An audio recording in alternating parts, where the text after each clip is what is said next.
After the war, like their fellow Holocaust survivors, Frank Grunwald and his father Kurt begin to settle into their new lives in their hometown of Prague. Amid struggles and adjustments, Frank returns to his education and his father to his medical practice. Eventually, Kurt renews a friendship with a British woman he had known before the war. The two write, call, and travel back and forth between England and Czechoslovakia. Eventually, they decide to marry. There is no question that they will live in Prague. Between school, work, and free time playing music and fishing, life begins to take on a rhythm for the Grunwalds, as if their world is returning to some sense of normalcy. Then, in February of 1948, communists take over Czechoslovakia. The new Mrs. Grunwald refuses to live under communist rule, stating that if the family is to stay together, Kurt and Frank must immigrate to England. It is a demand that ultimately is achieved by going fishing. On one of our fishing trips, we meet a fisherman. He works for the Ministry of Interior in the Czech Republic, in Czechoslovakia. And my dad and he become really friendly. And they get into a very friendly conversation, and we go to this fishing pond every weekend practically. Every weekend that we go there, I notice that my dad is talking to this guy, and that my dad is spending more time in dialogue rather than fishing. And then one day we get home and my dad says, we are going to escape from Czechoslovakia. And I thought, oh my God, how is this going to, what's this going to be like? Because I know that the country is totally like a prison camp. There are machine gun posts on the border. It's almost impossible to get out. And nobody can get a passport. Nobody can get out. And so basically we find out that the only people that can get a passport are people that are members of the Communist Party. This fellow that my dad met at the pond fishing decides or is willing to make a false passport for my dad. That's a huge risk. It's a huge risk for him, but it really isn't, because he told us that he was going to escape or leave the country 3 weeks before we will. So if we get caught, he's already out. So, Gosh. To make the story short, he makes a false passport, and by this time I'm 17 years old, and you can only be on your parents' passport if you are 13 or less. He puts me on the passport, so now I'm a 17-year-old that's supposed to be only 12 and a half. We hide the passport under the living room rug. We get an Austrian visa and an Italian visa. Why two different ones? Austria was still under the American occupation at that time, in 49. There was still enough Western influence there at that point that we didn't want to make it look like we are going to just go to Austria. So Italy was a good place to pretend to be on a vacation. Okay. So we got that Italian visa from people at the Italian embassy that my dad knew.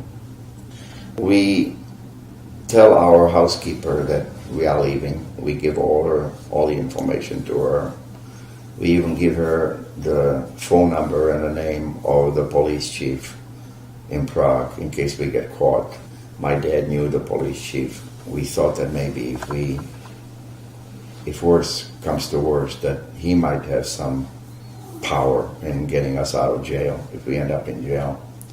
We go to the main railroad station in Prague, and there is nobody on the train. It's just like the whole station is empty. We have a couple of suitcases and a couple of fishing rods and our false passport. We get on the train, and I immediately take the upper deck of the Pullman car. It's 10 o'clock, it's almost 10:30. I take my clothes off, I get into my underwear, and I cover myself with a blanket so that a guard coming onto the train, a border guard, would not see how tall I was or maybe how old I was. And my dad is sitting on near the lower bunk, and he's sitting fully dressed. He's got a fishing rod behind him, and he's got the passport ready, and we get to the border after about 2.5 hour trip. Train stops, the border guard comes in. He's got a rifle over his shoulder and a pistol on his side, and he is a very friendly young guy, and they immediately get into a conversation about fishing and all this, and he looks at my dad's passport and he says, Dr. Grunwald, he says, oh, you're going to Italy? He says, you must be part of the group. My dad doesn't say anything. We have no idea what he means by that. And then he says, is that your wife up there? He points to me. Oh, no. That's he said, that's my 12-and-a-half-year-old son. He's right here on the passport. He looks at the passport and says, okay. He stamps the passport, gives it to my dad, walks out, and the train starts moving very slowly across the border. My dad goes out into the hallway of the train to talk to the Czech conductor. And my dad approaches him and says, who are these other people on the train here? The Czech conductor says to him, well, they are a group of medical doctors from the Czech Republic. He says, they are going to a communist meeting in Italy. So that was, you're talking about coincidence. Do you ever feel like there have been angels with you through? Well, sometimes yes, sometimes no. Depends on what occasion you refer to. True. So we get into Austria, but we have to switch trains to a passenger train. Now we are totally in an open, sitting on wooden seats in a passenger train, and suddenly a Russian soldier comes in. We forgot, or we didn't do our homework, I guess. We didn't realize that there was a section of Austria that was controlled by the Russians. Wow. After the war. Okay. He comes in, he starts investigating and checking our passport, which was disastrous, could have been disastrous. And he pulls out a bunch of names, a bunch of numbers out of his pocket. He says, numero. He says, I'm going to check the numbers of your passport. And he starts checking our number against his numbers that apparently were false numbers. Well, we passed that exam. He left, very unfriendly, but he left.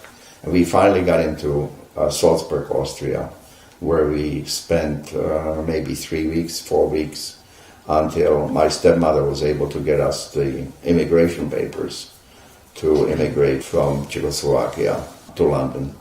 And we eventually took a train to Frankfurt and a flight from Frankfurt to London. So that's how we got out. So we got to London in October of 1949, and we came to the States April of 1951. You've been in this country for 65 years? Mm-hmm. Has it at any point ever felt like a normal life again for you? Is there such a thing as a normal life for you? Well, I don't know what normal means, but... Well, that's why I'm asking. I don't know. I mean, it felt... What is your definition? Well, it was never normal without my mother, because I was so connected to my mother and my brother, so it was never really normal without her and him. And probably, I mean, this sounds terrible to say, but you're always connected more to your mother than to your brother, particularly when you are just a young kid. I mean, the mother becomes sort of the center of the family. So losing the one of the main centers of the family was always very difficult. Because I would think about her when things were going really well, because I couldn't share the experiences with her. Then I would think about her when things were going really badly. So when they were going really badly, I would use her for my strength. I would say, okay, when things really go badly, what would she do? How would she react to this situation? So I would be using her as a support system psychologically when things were really going badly. But yes, life became relatively normal. I finished high school in Forest Hills in New York City, and then I went to college. And then because I was able to do what I really wanted to do, which was design and art, when I was in college, I really enjoyed my college experience.